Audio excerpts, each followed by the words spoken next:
안녕하세요. 소영 목사가 들려주는 신앙의 집을 바르게 짓는 사람들의 교회 신집사 교회에 오신 것을 환영합니다. 오늘 말씀은 잠언 5장을 중심으로 말씀을 전하겠습니다. 본문의 말씀은 음행을 피하라는 내용이 중점적으로 다뤄지고 있습니다. 그 중에서도 음녀의 유혹을 피하라고 말씀합니다. 본문으로 들어가기 전에 음녀라는 말을 정의를 해야 할 것 같습니다.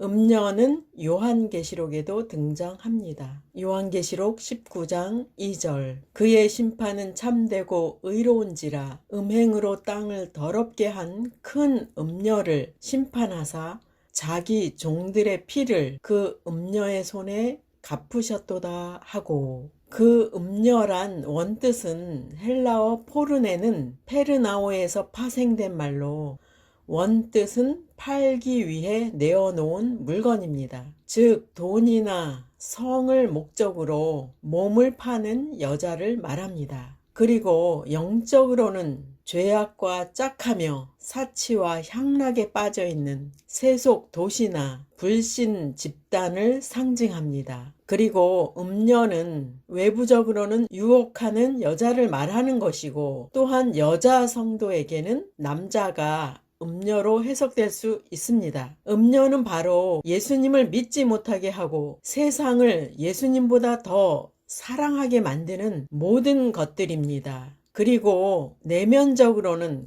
각자 안에 있는 육신의 속성, 즉 죄를 하나님보다 더 중독될 정도로 사랑하는 것을 가리킵니다. 이러한 정의를 가지고 말씀을 들으면 유익이 될 것입니다. 잠언 5장 1절에서 2절 내 아들아 내 지혜에 주의하며 내 명철에 내 귀를 기울여서 근신을 지키며 내 입술로 지식을 지키도록 하라. 솔로몬은 자녀가 개발해야 할 중요한 덕목을 근신이라고 말합니다. 근신은 사려, 분별, 신중이란 뜻으로 언행에서 자기를 스스로 통제하는 태도입니다. 따라서 근신의 지혜를 갖기 위해 각별한 노력을 해야 합니다. 근신을 갖는 것은 먼저 마음에서 이루어집니다. 그리고 마음에서 완성된 것은 입으로 나옵니다. 마음에서 근신이 이루어지지 않은 자는 유혹을 받을 때 입술에 지식이 없음으로 인해 유혹을 물리치지 못합니다.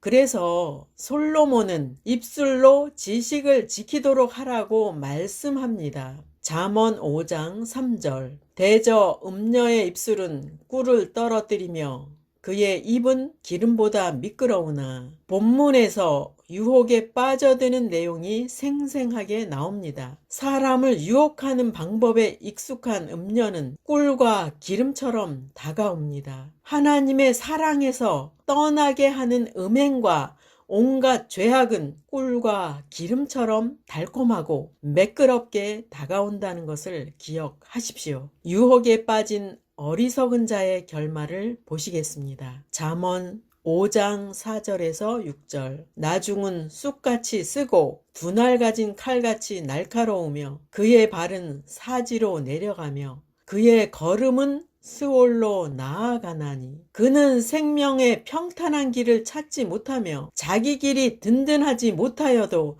그것을 깨닫지 못하느니라. 본문의 음행의 결과는 쑥같이 쓰고 분할 가진 칼같이 날카로우며 라고 말씀합니다. 즉 강한 독성이 있어서 쓰디쓴 고통을 주고 칼로 찌르는 것 같은 고통만을 남겨준다는 말씀입니다. 이처럼 음행의 결과는 달콤한 쾌락을 잊을 정도로 비참하고 파괴적입니다.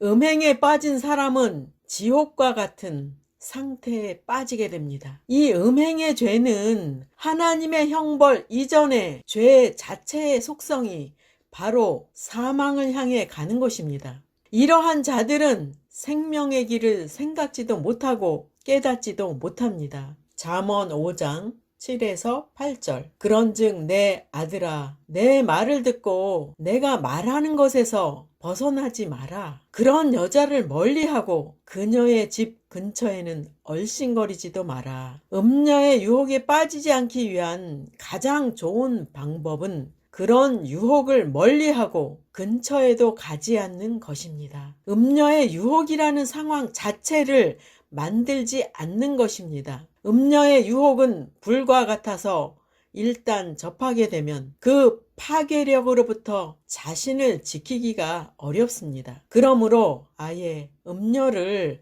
가까이 하지 않는 것이 그 유혹으로부터 자신을 지키는 가장 실제적인 방법이라는 것입니다. 유혹의 환경은 외부뿐만 아니라 홀로 있을 때도 미디어를 통해서도 넘어가기 쉽습니다. 그러므로 외부와 내부적으로 멀리하고 가까이 하지 말라는 이중적인 강조를 통해 음녀와 그의 집 그리고 그와 같은 환경과 그와 같은 미디어에 호기심조차 가지지 말라고 말씀하는 것입니다. 본문에 언급된 음녀의 유혹으로 인한 폐해는 다음과 같습니다. 명예와 생명의 날을 잃게 됩니다. 잠언 5장 9절. 내 명예를 다른 사람들에게 빼앗기고 내 목숨을 잔인한 자에게 빼앗길까 두렵다. 명예란 한 사람이 일평생 쌓아온 사회적 명예와 인격의 아름다움을 가리킵니다.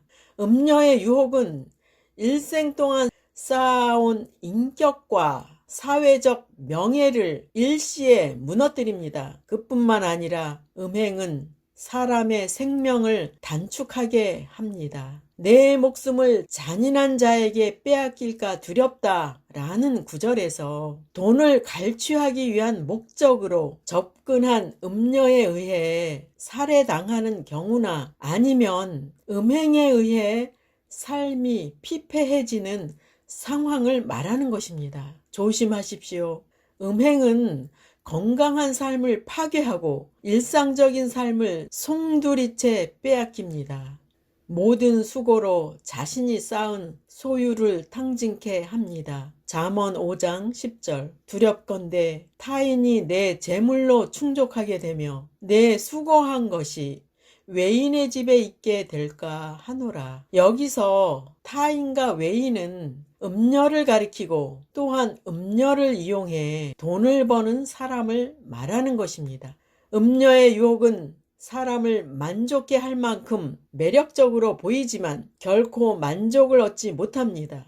음녀의 목적은 파괴와 갈취입니다. 그러므로 그 유혹에 빠지면 반드시 소중한 것을 상실하게 됩니다. 돌이킬 수 없는 상황에서 후회하게 됩니다. 잠언 5장 11절에서 13절. 마지막에 내 몸이 병든 뒤 너는 탄식할 것이다. 그때 너는 말할 것이다. 어째서 내가 교훈을 싫어하고 꾸지람을 없인 여겼을까? 어째서 선생님의 말씀을 듣지 않고 스승들의 말도 귀담아 듣지 않았을까? 음녀의 유혹을 따라가다 보면 결국에는 스스로의 어리석음을 깨닫고 뼈저린 후회를 하게 됩니다. 음행에 빠져 방탕하게 살다가 어느 날 문득 자신의 몸과 마음이 망가졌음을 발견하게 됩니다. 존영과 재물을 잃었을 뿐 아니라 자신의 몸까지 망가져 회복될 수 없는 지경에 이른 현실을 깨달을 때는 이미 늦었습니다. 모든 것을 잃더라도 몸이 온전하면 다시 기회를 잡고 새로운 삶을 시도해 볼 수 있습니다. 하지만 육체적으로 쇠해지면 더 이상 일어설 발판이 없습니다. 그제서야 인생을 허비하고 말았다는 자각으로 슬픔과 후회의 한탄을 하게 됩니다. 후회의 요점은 하나님의 말씀으로 훈계한 것을 귀담아 듣지 않았다는 것입니다. 이 같은 후회와 한탄은 개인적으로 끝나지 않습니다. 잠언 5장 14절. 모든 사람들 가운데서 나만 멸망에 빠지게 되었구나. 훈계의 말씀을 듣지 않은 결과가 후회로서만 끝나는 것이 아닙니다. 그는 후회로 인한 고통과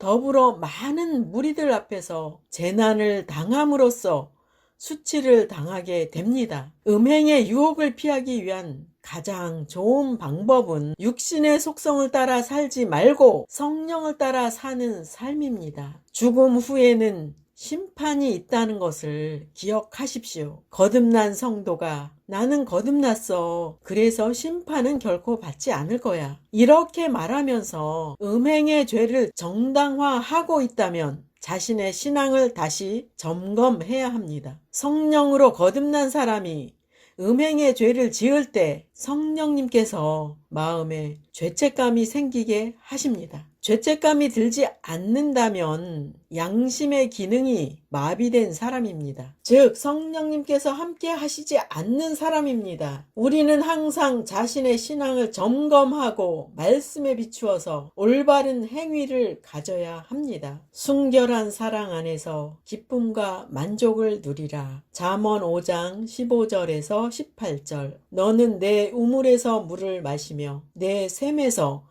흐르는 물을 마시라. 어찌하여 내 샘물을 집 밖으로 넘치게 하며 내 도랑물을 거리로 흘러가게 하겠느냐. 그 물이 내게만 있고 타인과 더불어 그것을 나누지 말라. 내 샘으로 복되게 하라. 내가 젊어서 취한 아내를 즐거워하라. 올바른 성적 관계는 부부간의 순전한 사랑에 근거한 것이어야 합니다. 정당한 결혼을 통해 이루어진 남편과 아내라는 언약적 관계 안에서만 성을 누리라는 것은, 그 한계를 벗어나는 것은 분명히 죄악입니다. 본문에서 우물, 샘물이라는 은유적 표현이 무엇을 뜻하는가에 대해서는 여러 가지 해석이 있지만 당시 근동지방의 모든 집들이 각기 우물을 가지고 있었다는 사실을 근거로 아내를 가리킨다고 보는 견해가 우세합니다. 따라서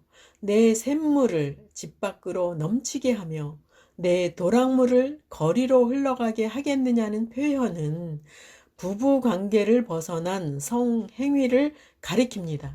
그리고 그 물이 내게만 있게 하고 타인과 더불어 그것을 나누지 말라는 말은 결국 결혼 안에서만 성적 관계를 가지며 부정한 관계로 인해 자식을 두는 일이 없게 하라는 권고인 것입니다. 같은 맥락에서 내 셈 역시 아내와의 성적 관계를 가리킨다고 할 수 있으므로 본문의 비유가 말하고자 하는 바는 하나님께서 정하신 결혼 안에서만 성적인 만족과 기쁨을 누리라는 것입니다. 부부의 순결한 사랑은 가정을 허락하신 하나님의 뜻이며 음행을 피하라는 예방책이기도 합니다. 따라서 지혜로운 자는 부부간의 순결한 사랑을 가꾸기에 힘쓰고 죄악된 유혹으로부터 자신을 지켜야 합니다. 계속해서 순결한 사랑을 가꾸어 가야 할 대상인 아내를 어떤 태도로 대해야 하는가를 시적으로 묘사하고 있습니다. 잠언 5장 19절. 너는 암사슴처럼 그녀를 사랑스럽게 아름답게 여겨 그 품을 항상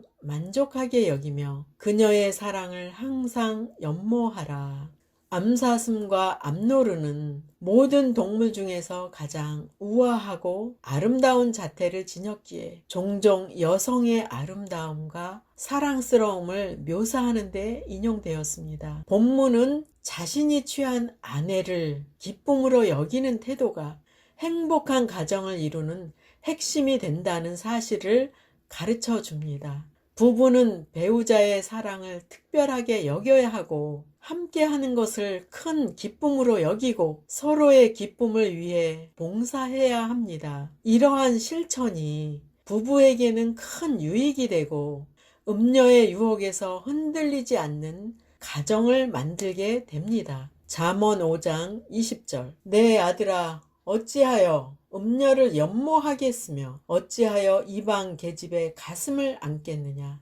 이는 아내와의 순결한 사랑을 저버리고 음녀의 유혹에 빠져서 되겠느냐는 말씀입니다. 성경은 성이 하나님의 선물이므로 하나님의 정하신 법도 안에서 거룩히 사용할 것을 명령합니다. 따라서 특별한 경우 외에는 금욕하는 것을 권장하지는 않습니다. 금욕주의는 성경적 가치관이 아닙니다. 다만 무분별한 성적 방종을 엄격히 금할 뿐입니다. 하나님께서 부부의 순결한 사랑을 강조하시는 이유는 성도가 예수님의 신부된 자로서 순결하고 정결한 믿음을 지속하는 것을 부부의 순결을 통해서 배우게 하시는 것입니다. 예수님의 신부된 우리가 세상을 사랑하고 자기만을 사랑하고 신랑 되신 예수님을 순도 100%로 사랑하지 않는 것도 음행이라고 말씀하신다는 것을 알아야 합니다. 우리는 보이는 부부 관계를 순도 100%로 사랑하면서 보이지 않는 예수님을 순도 100%로 사랑하는 것을 배우는 것입니다. 마지막으로 다시 한번 근신의 지혜를 가져야 하는 이유에 대해 말씀합니다. 잠언 5장 21절에서 22절 대저 사람의 길은 여호와의 눈앞에 있나니 그가 그 사람의 모든 길을 평탄하게 하시느니라. 악인은 자기의 악에 걸리며 그 죄의 줄에 매이나니 사람이 근신해야 하는 이유 중에서 가장 중요한 것은 하나님께서 모든 사람의 행위를 지켜보신다는 것입니다. 다른 사람과 자기 자신은 속일 수 있을지 모르지만 하나님의 눈은 결코 피할 수 없습니다. 그런데도 불구하고 거의 모든 사람들이 심지어 하나님을 믿는다고 하는 사람들조차 사람들의 시선은 두려워하고 의식하지만 하나님의 시선은 전혀 신경 쓰지 않습니다. 사람들의 눈만 가릴 수 있다면 어떤 일이라도 두려워하지 않습니다. 그러나 사람의 모든 행위와 그 동기까지 불꽃 같은 눈으로 감찰하시고 그에 따라 판단하실 분은 하나님이십니다. 살아계신 하나님을 믿는다면 언제든지 지켜보고 계신다는 사실을 우리는 기억해야 합니다. 즉 하나님께서는 사람의 모든 행위와 동기를 살펴보신다는 사실입니다. 부도덕한 사람은 쾌락을 추구하며 인생을 낭비하고도 아무런 가책이 없습니다. 그들은 선한 것, 거룩한 것에 대한 인식이나 소원이 없습니다. 그러나 결국은 자기 악에 걸리며 그 죄의 줄에 매여 절망과 파멸하게 됩니다. 그제서야 자신이 왜 그렇게 되었는가를 생각할 것이지만 돌이키기에는 늦었습니다.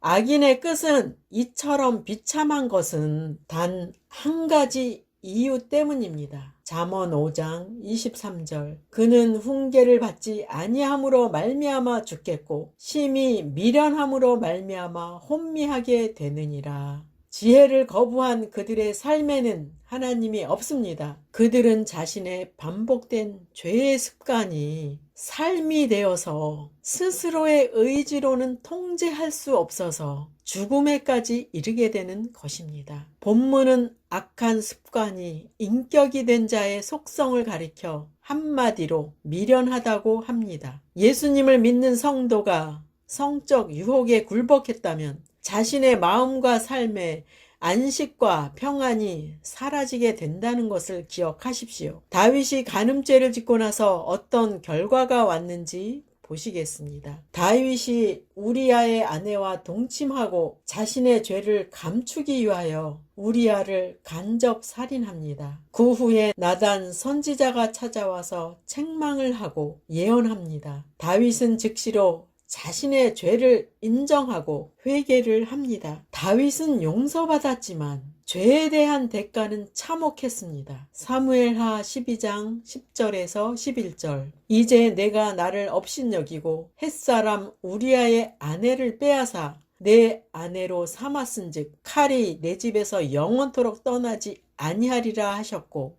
여호와께서 또 이와 같이 이르시기를 보라 내가 너와 내 집에 재앙을 일으키고 내가 내 눈앞에서 내 아내를 빼앗아 내 이웃들에게 주리니 그 사람들이 내 아내들과 더불어 백주에 동침하리라. 다윗의 범죄 이후에 자식들 사이에 간음과 살인과 처첩들이 백주에 10명이 성폭행을 당합니다. 다윗의 왕권은 아들 압살롬에게 위협을 받았고 그는 아들을 피하여 도망자의 신세가 되기도 하였습니다. 물론 회개한 다윗을 하나님께서 용서해 주셨습니다. 하나님께서 용서는 해 주셨지만 그 죄의 대가에 대해 많은 징계를 하셨습니다. 우리는 다윗이 음행의 죄를 짓고 나서 유혹에 넘어간 결과를 보았습니다.